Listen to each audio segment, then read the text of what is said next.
మా ఛానల్కి స్వాగతం. చూస్తున్న వీక్షకులకు ప్రేక్షకులకు ప్రియ కాళభైరవ భగవద్బంధులకి స్వాగతం పలుకుతూ మమ్మల్ని ఎంతగానో ఆదరిస్తూ ఉండబడినటువంటి ప్రియ సోదర సోదరీమణులకు, సనాతన ధర్మ సంరక్షకులకు, జ్యోతిష్య అభిమానులకు అందరికీ కూడా ముందస్తుగా కాళభైరవ జయంతి శుభాకాంక్షలు. అలాగనే మనకు డిసెంబర్ 1వ తారీఖున కార్తీక మాసం ఆదివారం అమావాస్య సందర్భంగా అందరికీ ఆ అమ్మవారు, ఆ కాళభైరవుడు, ఆ జగన్మాత నిండు నూరేళ్ల ఆయురారోగ్యాలను ప్రసాదించాలని మనసారా కోరుకుంటూ, ఈ వీడియో మీరు చూస్తున్నారు అన్నట్లయితే మీకు ప్రత్యక్షంగా కానీ పరోక్షంగా కానీ కాళభైరవ స్వామికి ఆశీస్సులు మీ మీద ఉన్నట్లే అని చెప్పి గమనించాలి. ఈ వీడియోను చివరిదాకా చూసి మనసారా కాళభైరవ స్వామికి దండం పెట్టుకున్నట్లయితే మీరు అనుకుంటున్నటువంటి అన్ని పనులలో విజయం మీ సొంతం, అష్టకష్టాలన్నీ తొలగిపోయి అష్టైశ్వర్య ప్రాప్తి కలుగుతుందని చెప్పి కూడా ఆశీర్వచనం. 1/12/2024 నుండి 15/12/2024 వరకు పుట్టినటువంటి వారందరికీ కూడా ముందస్తుగా జన్మదిన శుభాకాంక్షలు. గతంలో వివాహం చేసుకున్న వారికి వివాహ వార్షికోత్సవ శుభాకాంక్షలు. ద్వాదశ రాశుల్లో గ్రహ గమనాలు ఒకసారి వీక్షింపచేద్దాం.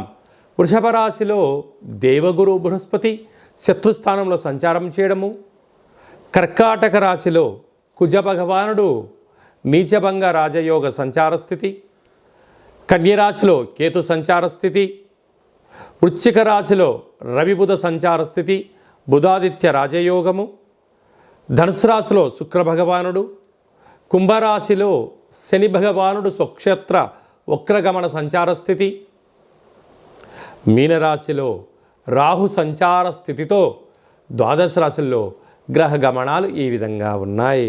మకర రాశి వారు ఈ ఆదివారం అమావాస్య సందర్భంగా, కాళభైరవ జయంతి సందర్భంగా ఆంగ్ల సంవత్సరంలో చివరి మాసం అవ్వడం వలన ఒకవైపు ఏళ్ల నాటి శని చివరార్ధ సంచార స్థితిలో ఉన్నప్పుడు ఎలాంటి దోషం తొలగించుకోవాలి, ఐశ్వర్యం ఆనందానికి ఎలా స్వాగతం పలకాలో ఈ వీడియోలో తెలుసుకుందాం. మకర రాశిలో ఏ నక్షత్రాలు వస్తాయిగా, ఉత్తరాషాఢ నక్షత్రంలోని 2, 3, 4 పాదాలు, శ్రవణ నక్షత్రంలోని 4 పాదాలు, ధనిష్ఠా నక్షత్రంలోని 1, 2 పాదం కలిపితే మకర రాశి అవడం జరుగుతుంది. చాలామందికి పుట్టినటువంటి కాల సమయంలో డేటా బర్త్లు లేనటువంటి కారణం వలన పేరు యొక్క మొదటి అక్షరాన్ని అనుసరిస్తూ ఆ రాశిని తెలుసుకునే ప్రయత్నం చేద్దాం. బో, జా, జీ, జూ, జే, జో, ఘా, గా, గి అక్షరాల వారందరూ కూడా మకర రాశి జాతకులే. మకర రాశి యొక్క అధిపతి శని భగవానుడు.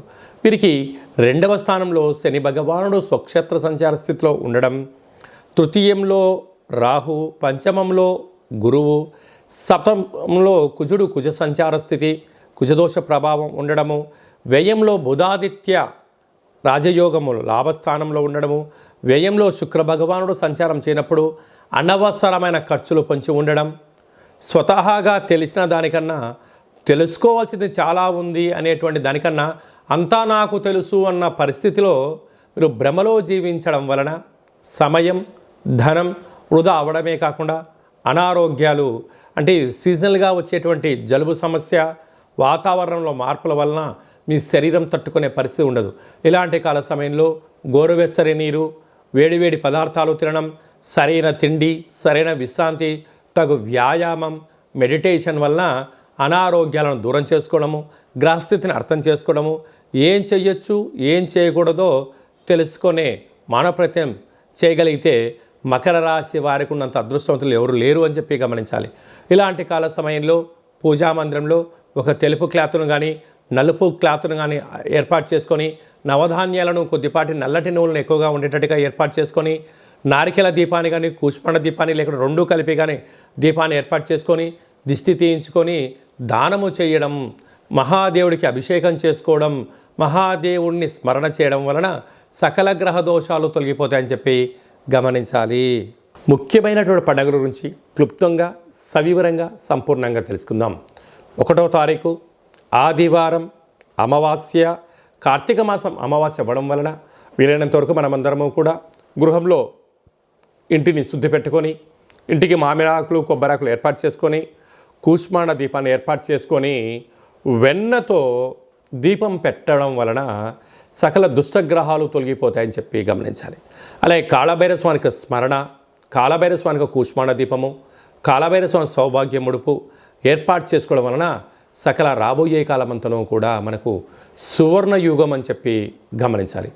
ఆదివారం అమావాస్య రావడం సందర్భంగా తెల్ల జిల్లేడు యొక్క వృక్షాన్ని పై కొమ్మలు తీసేసి వేరును తీసుకొని వచ్చి సింధూరం తీసి పూజ చేసుకొని ఇంట్లో పెట్టుకున్నట్లయితే మనకు రాబోయేటువంటి 7 తరాల వారికి అద్భుత రాజయోగం మన సొంతం అవుతుందని చెప్పి గమనించాలి.